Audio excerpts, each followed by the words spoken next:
নেতা চুরির আইন কেন চালু করে না? কারণ নেতা জানে চুরির আইন চালু করলে আগে আমার হাত কাটা যাবে, কারণ এই হাত দিয়ে যে পরিমাণে দুর্নীতি করছি। ও ঘুমের ঘরে থাকে, ওরে বাবা এই আইন চালু করলে তো আমি শেষ। কথা কয় না, কথা কয় না। 11 লক্ষ কোটি টাকা দুর্নীতি করে বিগত সরকারের ওই সমস্ত স্বৈরাচার জালেমেরা বিদায় হয়ে গেছে। 11 লক্ষ কোটি টাকা দুর্নীতি করে বিদেশে পাচার করেছে। নেতা দেশি, বাড়ি হলো বিদেশে।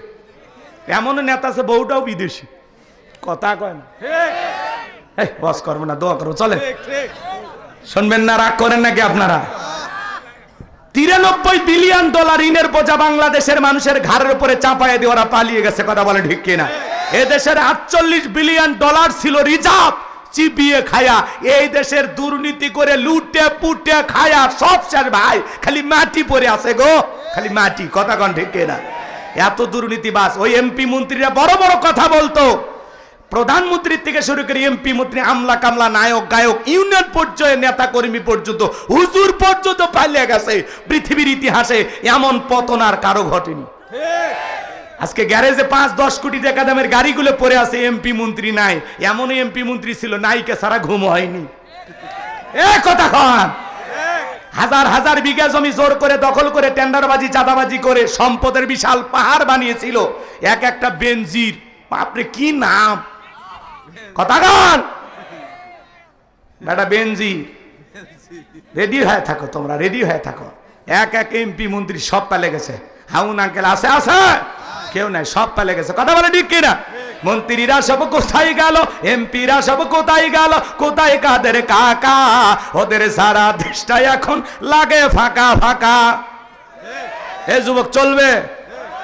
পালাবো না, পালাবো না, পালাবো না, পালাবো না, যাই না তাদের দেখা। ওদের সারা দেশটা এখন লাগে ফাঁকা ফাঁকা।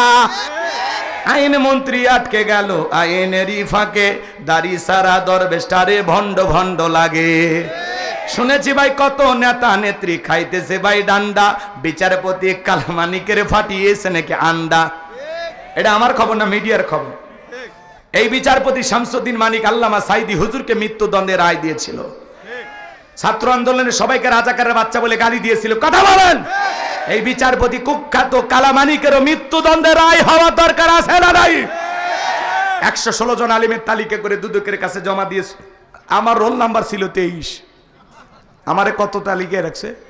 116 জনের মধ্যে আমি 23 নম্বরে। আপনারা চেনেন না, ওরা ঠিকই চেনে। রাগ করতেছেন মনে হয়? এই উত্তরবঙ্গ থেকে 3 জন আলেমের নাম ছিল। আমার নাম, বজলুর রশিদ চাচার নাম, আর রুহুল আমিন যুক্তিবাদী নাম শোনেননি? এই 3 জনের নাম ছিল। হ্যাঁ, আর আমি তো গাইবান্ধার মুফতি। রাগ করেন নাকি আপনারা? যারা আলেমদের তালিকা করেছিল ওরা বিনা তালিকায় জেলখানায়। ফাসাল্লি রাব্বিকা ওয়ানহার ইন্না শানিয়াকা হুয়াল আবতার। আল্লাহু আকবার। আমার আল্লাহ রাব্বুল আলামিন জানিয়ে দিলেন, ইন্না আ'তাইনাকাল কাউসার, অবশ্যই আমি আল্লাহ পাক আপনাকে হাউজে কাউসার দান করেছি। এ বাজান গো আমার, এই পৃথিবীর অন্য কোন নবী রাসূলকে আল্লাহ পাক হাউজে কাউসার দান করেন নাই। আপনারা আমার নবীজিকে আল্লাহ পাক হাউজে কাউসার গিফট করেছেন, হাউজে কাউসার দান করেছেন। বলুন সুবহানাল্লাহ। ইন্না আ'তাইনাকাল কাউসার, নিশ্চয় আমি আল্লাহ পাক আপনাকে হাউজে কাউসার দান করেছি। এই হাউজে কাউসারের পানি দুধের মতো সাদা, মধুর চাইতে মিষ্টি, পানির মতো ক্লিয়ার। ওই কঠিন কিয়ামতের ময়দানে যেদিন বিচার দিবস কায়েম হয়ে যাবে, বিচার দিবসের একদিন হবে 50,000 বছরের সমান। যেদিন সূর্য হাত মাথার উপরে চলে আসবে, সূর্যের তাপে জমিনটা তামার জমিন হয়ে যাবে, মানুষের মগজ টকবক করে গলে নাক মুখ কান্দে বের হয়ে যাবে বাজান। যেদিন পাহাড় পর্বত বিল্ডিং ইমারত খাল বিল কোনো কিছু থাকবে না, এই পৃথিবীর সবকিছু ধ্বংস হয়ে যাবে। কুল্লুমান আলাইহা ফান, এই পৃথিবীতে কোনো কিছু অবশিষ্ট থাকবে না। ওই কঠিন কিয়ামতের ময়দানে বেঈমানদের জিহ্বা ঝুলে আসবে নাভি পর্যন্ত। যেদিন আল্লাহর আরশের ছায়া ছাড়া আর কোনো ছায়া থাকবে না, ওই ছায়ার ভিতরে আল্লাহ পাক 7 শ্রেণীর মানুষকে ছায়া দান করবেন। কিয়ামতের ময়দানে এটা আল্লাহর তৈরি করা ভিআইপি গ্যালারি, সেখান থেকে আল্লাহর সেই প্রিয় গোলামেরা কিয়ামতের ফাইনাল খেলা উপভোগ করবেন। বলুন সুবহানাল্লাহ। মানুষ দলে দলে পানি পানি বলে চিৎকার মারবে। বিশ্ব নবীর দিকে মানুষ যাবেন পানি পান করার জন্য। কিছু মানুষের চোখের সামনে আল্লাহ তাআলা পর্দার আবরণ তৈরি করে দেবেন। এ বাজান, কিয়ামতের মাঠ বড় কঠিন একটা মাঠ, ভয়ঙ্কর দিন। ইয়াউমা ইয়াফিরুল মারউ মিন আখি ওয়া উম্মিহি ওয়া আবি ওয়া সাহিবাতিহি ওয়া বানি। যেদিন ভাই ভাইয়ের কাছ থেকে পালিয়ে যাবে, মাতা পিতা সন্তানদের কাছ থেকে পালিয়ে যাবে, স্বামী স্ত্রীর কাছ থেকে পালিয়ে যাবে, একজন আর একজনকে দেখে পালিয়ে যাবে। বাজান, ওই কঠিন কিয়ামতের ময়দানে বিশ্ব নবীর কাছে মানুষ দলে দলে যাবেন হাউজে কাউসারের পানি পান করার জন্য। কিছু মানুষের চোখের সামনে আল্লাহ তাআলা পর্দার আবরণ তৈরি করে দিবেন। আমার নবী তখন ডেকে বলবেন, আল্লাহ, সংখ্যায় আমি আমার অনেক উম্মতকে দেখতে পাইলাম, কেন জানি সংখ্যাটা কমে গেল। আমার আল্লাহ তখন ডেকে বলে, বন্ধু, পাইকারি দরে সবাইকে আপনি হাউজে কাউসারের পানি পান করাইতে পারবেন না। দুনিয়ার জীবনে 2টি অপরাধ করেছিল যারা, আজকে আপনার হাতে হাউজে কাউসারের পানি পাবে না তারা। জোরে বলেন কয়টি অপরাধ? এ ভাই জোরে বলেন কয়টি? এই 2টি অপরাধ আপনার আমার ভিতরেও থাকতে পারে কিনা বলেন। কি সেই 2টি অপরাধ? বলবো। শোনেন, একটু অপেক্ষা করেন বাজান, দিল দিয়া কথাগুলো বোঝার চেষ্টা করবেন। এদিকে খেয়াল করেন, এদিকে খেয়াল করেন। হযরত আবু বকর সিদ্দিক পিয়ালাগুলো ভরায়া দিবেন, সুবহানাল্লাহ। মাঝখানে দাঁড়িয়ে থাকবেন হযরত ওমর। হযরত ওমর বিশ্ব নবীর হাতে দিবেন, আর নবীজি তার আদরের উম্মতদেরকে হাউজে কাউসারের পিয়ালার পানি পান করাবেন। নবীজির হাতে 1 পেয়ালা হাউজে কাউসারের পানি যদি কারো নসিবে তকদিরে ভাগ্যে জুটে যায়, 1 পেয়ালা পানি পান যদি করতে পারেন বাজান, ওই কিয়ামতের কঠিন দিনে আপনার আর কোনো তৃষ্ণা লাগবে না। ওই 1 পেয়ালা পানি পান করলে জান্নাতে ঢোকা পর্যন্ত আপনার তৃষ্ণা মিটে যাবে। সুবহানাল্লাহ। নবীজির হাতে কারা কারা হাউজে কাউসারের পানি পান করতে চান? 2টা হাত তুলে আমার আল্লাহকে দেখান। আল্লাহ আমাদের সবাইকে নবীজির হাতে হাউজে কাউসারের পানি পান করা তৌফিক দান করুন। একটু জোরে বলুন আমিন। আল্লাহ, তোমার কুদরতি নজর দিয়ে তাকায়া দেখো, এই হাজার হাজার নারী পুরুষ বান্দাগুলো আল্লাহ রসুলের হাতে 1 পেয়ালা করে হাউজে কাউসারি পানি পান করতে চায়। আল্লাহ, সেই কাতারে আমাদেরকেও শামিল করুন। আল্লাহ আমাদের সবাইকে নবীজির হাতে হাউজে কাউসারে পানি পান করা তৌফিক দান করুন। জোরে বলুন আমিন। আরেকটু জোরে বলেন আমিন। হাত নামান। পানি চাইলেই কি পাওয়া যাবে বাজান? শোনেন,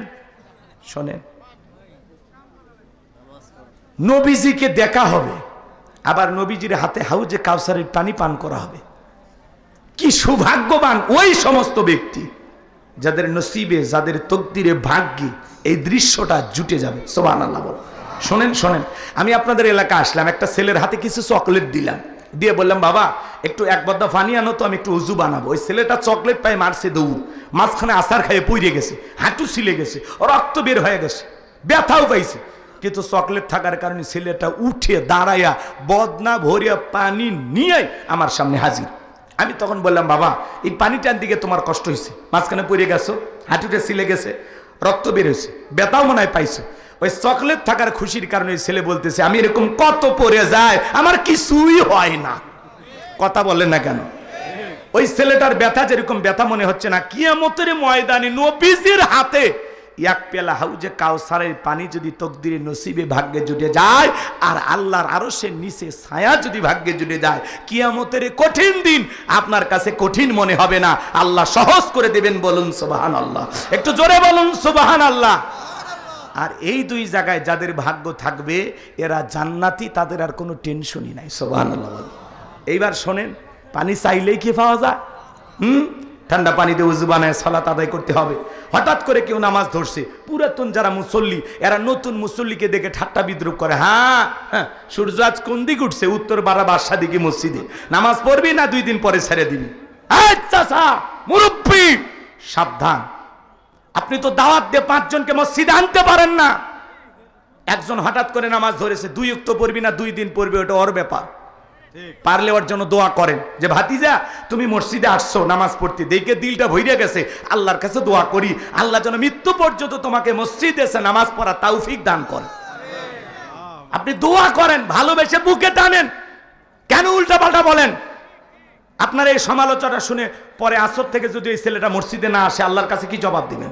এই কথা বলেন না কেন? আপনার কে বলেছে যে মসজিদে কে আসলো কে গেল খবর নিতে? হ্যাঁ, আছে না এরকম লোক?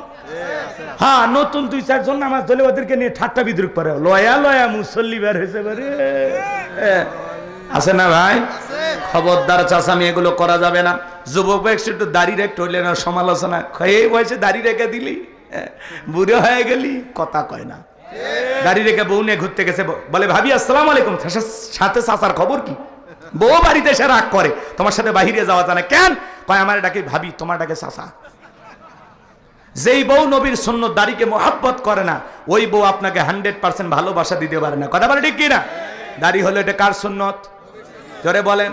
এই দাড়ির ভিতরে আছে মদিনাওয়ালার প্রেম। টুপি খোলা যায়, জুব্বা খোলা যায়, দাড়ি এমন একটা সুন্নত খোলা যায় না। কথা বলে ঠিক কিনা? দাড়ি হলো পুরুষের সৌন্দর্য। কথা বলে ঠিক কিনা? রাগ করেন, কষ্ট পান আপনারা। তাহলে মুসলমান যুবক, তোমরা হয়তো মন খারাপ করো। এই যে গতকালকে এর পথের মধ্যে দুর্ঘটনায় 7টা গাড়ি দুর্ঘটনা, কুয়াশার কারণে মেরে দিছে। আল্লাহ না করুক এরকম দুর্ঘটনায় তুমি আমি যদি মারা যায়, যুবক রে, তোমার মুখে দাড়িও নাই, মাথায় টুপিও নাই, তাহলে মরার পরে মানুষ লুঙ্গি খুলে দেখবে মাথা কাটা আছে না নাই? হাসে হাসে। দুইটারে একটা চিহ্ন তো রাখবেন, হয় টুপি না হয় মুখে একটা দাড়ি। কথা কেন? হয় মুখে দাড়ি রাখবেন, না হলে সফরে বের হলে পকেটে একটা টুপি রাখবেন। মরার পরে মানুষ যেন আপনার এই টুপি আর দাড়ি থেকে বুঝতে পারে না এটা মুসলমানের বাচ্চা। কথা বলে ঠিক না?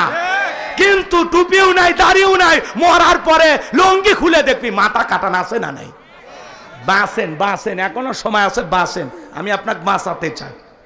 কথা কয় না? কথা কয় না? 70 বছর 60 বছর পার হয়ে গেছে, তাও সেলুনের জায়গায় মারিয়ে দেন, ক্লিন সেভ করে দেন। আসে না? চাষা আর তো হয় না, চামড়া জড়ে গেছে, কই পিলাস দিয়ে টান দাও, পিলাস দিয়ে টানিয়ে হলেও ক্লিন সেভ মানে। আসে না নাই? আমার এলাকার এক দাদা 80 বছর বয়স হচ্ছে, তাও দাড়ি রাখেনি। 80 বছর, চিন্তা করা যায়? দাড়ি রাখলে চুলকে, তোর দাড়ি রাখলে চুলকে বেটা, কবরে যা ফেরেশতারা মলম নিয়ে বসে আছে। কথা বলেন ঠিক না? আল্লাহ যেন আমাদের সবাইকে রসুলের সুন্নতি দাড়ি মুখে রাখার তৌফিক দান করেন। এই পৃথিবীর সকল নবী রাসূলদের মুখে দাড়ি ছিল, সুবহানাল্লাহ বলবেন না? তাহলে আমরা রাখবো তো ইনশাল্লাহ। কোন কোন যুবক দাড়ি রাখবে আজ থেকে? হাত তোলো তো দেখি শোনা। আলহামদুলিল্লাহ, আলহামদুলিল্লাহ। এই যে কয়েকজন মানুষ, আপনারা পরিবর্তন হইলেই মাহফিল কবুল হবে। আমার ভাইয়েরা, দিল দিয়া কথাগুলো বোঝার চেষ্টা করবেন বাজান। আমি গুনাহগার যে কথা বলতে চাই, হাউজে কাউসারের পানি চাইলেই তো পাওয়া যাবে না। হাউজে কাউসারের পানি পান করতে গেলে কাজ করতে হবে 2টি। আল্লাহ যাদেরকে হাত দিয়েছেন 2টা আঙ্গুল তুলে বলেন তো কাজ করতে হবে কয়টি? 2টি। আর জোরে, জোরে হলো না, উঠেই যাবে। হাত না মানে একটু মিছিল করার অভ্যাস করেন, সামনে মিছিল করা লাগবে। 16 বছর মিছিল করতে পারেননি, কথা কয় না? একটু অপেক্ষা করেন। হাউজে কাউসারে পানি পান করতে গেলে 2টা কাজ করা লাগবে। আল্লাহ তাআলা সেটা 2 নাম্বার আয়াতে জানিয়ে দিলেন, ফাসল্লিলি রাব্বিকা ওয়ানহার। বলেন বলেন, ফাসল্লিলি রাব্বিকা ওয়ানহার। 1 নাম্বার হলো ফাসল্লিলি রাব্বিকা, রবের উদ্দেশ্যে সালাত। সালাত হবে একমাত্র কার জন্য? কুলিন্না সালাতি ওয়া নুসুকি ওয়া মাহইয়ায়া ওয়া মামাতি লিল্লাহি রাব্বিল আলামিন। সূরা আনআম আয়াত নাম্বার 162 আল্লাহ তাআলা জানিয়ে দিলেন, নবীজি আপনি বলুন, আমার নামাজ, আমার কুরবানি, আমার জীবন, আমার মরণ লিল্লাহি রাব্বিল আলামিন, আসমান জমিনের প্রতিপালকের জন্য। তাহলে মুমিন জীবনের সব ইবাদত হবে একমাত্র কাকে পাওয়ার জন্য? ফাসল্লিলি রাব্বিকা, রবের উদ্দেশ্যে সালাত। সালাত হবে একমাত্র রবের জন্য। জোরে বলেন কার জন্য? আরেকটু জোরে বলেন কার জন্য? আল্লাহ বলেন, ফালিয়াবুদু রাব্ব হাযাল বাইত আল্লাযী আত'আমাহুম মিন জু' ওয়া আমানাহুম মিন খাউফ। আল্লাহ তাআলা ডেকে বলেন, এই ঘরের মালিকের ইবাদত করো। ইবাদত যদি ইবাদতের মতো হয়, বান্দা 5 ওয়াক্ত সালাতে মাথা নত করে আমি আল্লাহকে যদি সিজদা দিতে পারো, তোমার ইবাদত যদি ইবাদতের মতো হয়, নামাজ যদি নামাজের মতো হয়, আমি আল্লাহ 2টা জিনিস তোমাদেরকে দেব। 1 নাম্বার, রিজেকের টেনশন করা লাগবে না, আমি আল্লাহ রিজেকের ব্যবস্থা করব। বলুন সুবহানাল্লাহ। ও বগুড়ার মুসলমানেরা, রাত 1টা 2টার দিকে একটা প্রাণী বের হয়, কু কইয়াছিল। ওর নাম কি? শিয়াল পণ্ডিত। ওর নাম কি? শিবগঞ্জে মুরগির হোটেল আছে, ব্যাংকের অ্যাকাউন্টে টাকা জমানো আছে, ওরে খাওয়াই কে? সকালবেলা একটা পাখি খালি পেটে নির থেকে বের হয়ে যায়, সন্ধ্যাবেলায় ওই পাখির পেটটা ভরে নিরে ফেরত আসার ব্যবস্থা করেন তিনি কে? আল্লাহ যদি পাখিকে খাওয়ায়, শিয়ালকে খাওয়ায়, আমরা হলাম আশরাফুল মাখলুকাত, কুনতুম খায়রা উম্মাতিন উখরিজাত লিন-নাস। আল্লাহ বলে তোমাদেরকে উত্তম জাতি বানাইলাম, ভিআইপি বানাইলাম, আল্লাহকে আমাদেরকে না খাওয়ায় রাখবে? বলেন তো বাজান, রিজিক দেওয়ার একমাত্র মালিক কে? ওয়ামা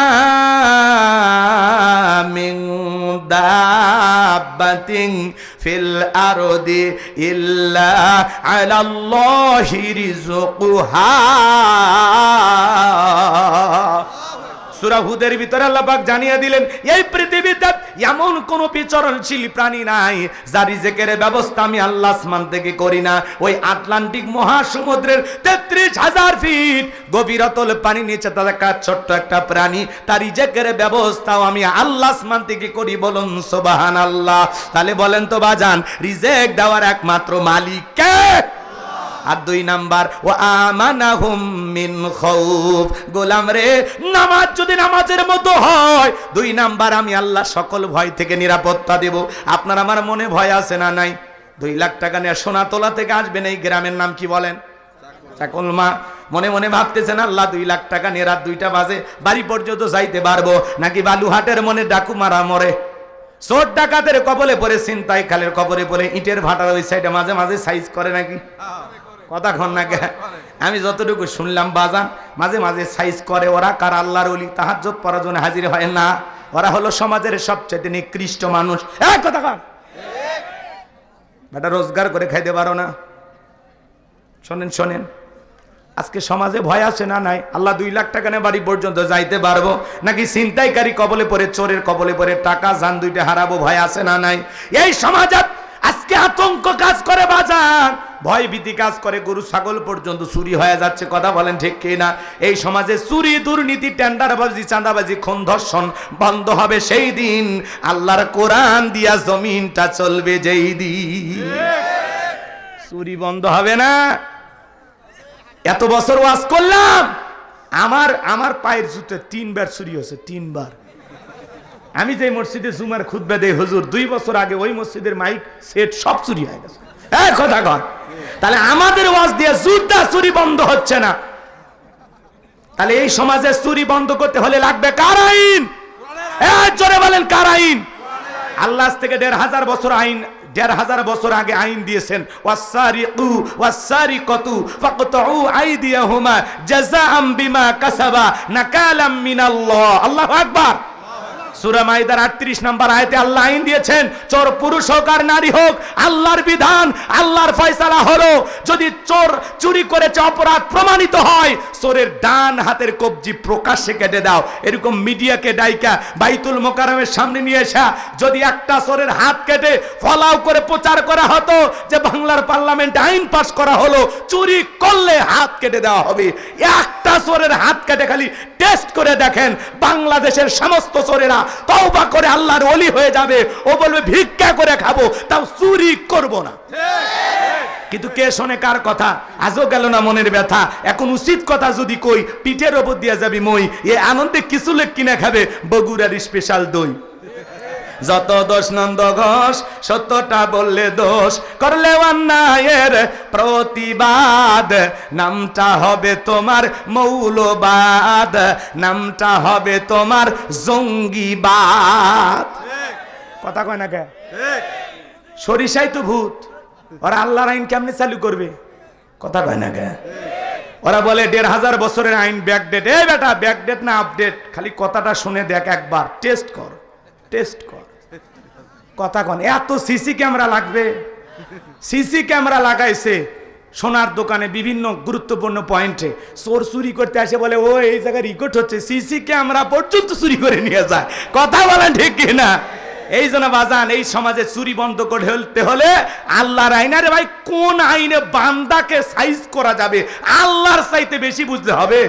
এজন্য লন্ডন আমেরিকার আইন দিয়া আর ভারতের পানি পড়া দিয়া এই 56,000 বর্গ মাইলে কোন নেতা শান্তি প্রতিষ্ঠিত করতে পারবে না। এই সমাজে শান্তি প্রতিষ্ঠিত হবে সেই দিন আল্লাহর কোরআন দিয়া জমিনটা চলবে যেই দিন। এই জমিনে আল্লাহর আইন চালু হোক। কারা কারা চান হাত তুলে দেখান। লিল্লাহে তাকবীর। হাত নামান। আলা লাহুল খলক ওয়াল আম, সৃষ্টি যার, আইন চলবে সে আল্লাহর। কথা বলে ঠিক কি না? 53 বছর প্রত্যেকবার প্রধানমন্ত্রী হয়েছে কে? মুসলমান। কথা কয় না। নামাজের ন্যূনতম বিল কেউ পার্লামেন্টে পাস করেনি। কথা বলে ঠিক না?